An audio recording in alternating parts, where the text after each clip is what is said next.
Hello guys. So आज होता shopping day आणि मी निघाले होते शॉपिंगसाठी. संभाजीनगरच्या मुलींना शॉपिंग म्हटलं की एकच एरिया आठवतो आणि तो म्हणजे गुलमंडी. सो मी सिटी चौकमधून अशा प्रकारे गुलमंडीच्या दिशेने निघाले होते. सिटी चौकमध्ये फारशी गर्दी नव्हती, पण 15 ऑगस्टसाठी अशी छान छान डेकोरेटिव्ह वस्तू रस्त्यामध्ये येताना दिसल्या. खूप छान वाटत होतं, खूप भारी फील येत होता 15 ऑगस्टचा. त्यानंतर मी अशी गुलमंडीकडे निघाले होते.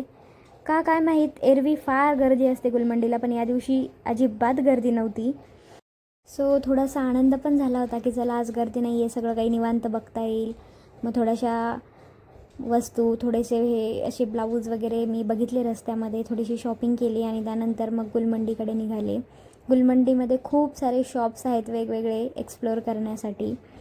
रस्त्यामध्ये कानातल्याचे तर खूप सुंदर सुंदर व्हरायटी आहेत.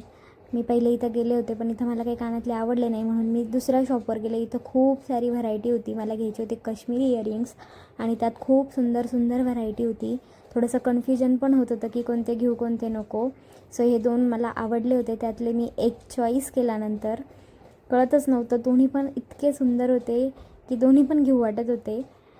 म्हणून मी काय केलं, मग दोन्ही घालून बघितले आणि त्यातला एक चॉईस केला. दोन्ही पण अतिशय सुंदर वाटत होते. त्यानंतर खाली गेले गुलमंडीच्या रस्त्याने. हे असे गुलमंडीला शॉप्स आहेत, कपड्याचे, चप्पलचे, कानातल्यांचे, ज्वेलरीचे, सगळ्या प्रकारचे शॉप्स मला गुलमंडीला बघायला मिळतात. आणि खूप सुंदर सुंदर टॉप, जीन्स, ब्रायडल, त्यानंतर फेस्टिवल वाईज असे सगळे वेस्टर्न वगैरे सगळ्या प्रकारचे ड्रेस मिळतात. आणि रस्त्यात मला एक नवीन शॉप दिसलं बॅगचं, तर मी जस्ट बघावं म्हणून आतमध्ये गेले, तर इतक्या सुंदर व्हरायटी होत्या तिथं बॅगच्या. व्हरायटी पण आणि क्वालिटी पण खूप सुंदर होती आणि प्राइजेस पण खूप कमी होत्या. त्या दुकानला नावसुद्धा लावलेलं नव्हतं, नवीनच ओपन झालेली शॉप आहे, पण इतक्या सुंदर व्हरायटी होत्या, असं वाटत होतं कोणती घेऊ आणि कोणती नको. सो त्यापैकी मी बॅग्स खूप साऱ्या बघितल्या वेगवेगळ्या, खूप साऱ्या छान छान व्हरायटी, छान छान टाईप्स होते. त्यातली मी ही चॉईस केली होती ऑफिससाठी. ही एक बॅग मी खरेदी केली आणि त्यानंतर निघाले गुलमंडीचा जो सगळ्यात महत्त्वाचा पॉईंट आहे तो म्हणजे सुपारी हनुमान. या सुपारी हनुमानचं दर्शन घ्यायला मी निघाले होते. रस्त्यात असे गजरे वगैरे सुंदर, आणि सिटीत गेलं की गजरे हा माझा अट्रॅक्टिव्ह पॉईंट असतो. गजरे मला घ्यावंच वाटतं सिटीमध्ये गेल्यावर. मग नंतर दर्शनाला गेले. गजरे वगैरे बघितल्यानंतर दर्शनाला पण फारशी अशी काही गर्दी नव्हती आज, आणि मग दर्शन घेतलं त्यानंतर सुपारी हनुमानचं. हा संभाजीनगरचा एक प्रसिद्ध मारुतीचं मंदिर आहे. हे संभाजीनगरकरांना तर माहितीच असणार आहे. तर दर्शन घेतलं आणि मग तिथून निघाले शाळेकडे. सो हा सुपारी हनुमान मंदिराचा समोरचा रस्ता आहे आणि इथून सरळ सरळ गेलं, या मंदिरासमोरून सरळ गेलं की माझी शाळा आहे, ते श्री गुजराती कन्या विद्यालय. सो मग खूप दिवसांनंतर, वर्षांनंतर शाळेला बघावंसं वाटलं त्या एरियामध्ये गेल्यानंतर. सो मी गेले शाळेकडे. सो इथून एंटर केलं की थोडंसं मध्ये गेलं की आमची शाळा येते.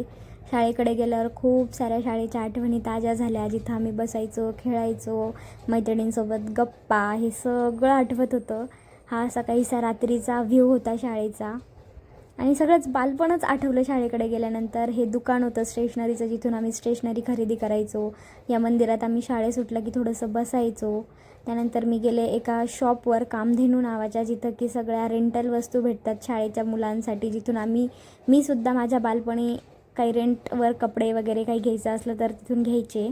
सो अशा प्रकारे तर असे ड्रेस वगैरे सगळं भेटतं 15 ऑगस्टसाठी, तेच आम्ही बघण्यासाठी गेलो होतो. ही गोष्टी आपल्याला एखादा डान्स, ड्रामा किंवा कोणतं कॅरेक्टर क्रिएट करायचं असेल त्यासाठी लागतात, त्या सगळ्यांच्याकडे मिळतात. त्यानंतर आम्ही गेलो राखी बघण्यासाठी. महालक्ष्मी राखी म्हणून हा एक दरवर्षी स्टॉल लागलेला असतो आणि यांच्याकडे खूप सुंदर सुंदर राखीच्या व्हरायटी असतात. तुम्हालासुद्धा या राखीच्या व्हरायटी बघायच्या असेल तर माझा नेक्स्ट व्लॉग नक्की बघा. सो अशा प्रकारे संपला माझा शॉपिंगचा दिवस. Thank you so much for watching.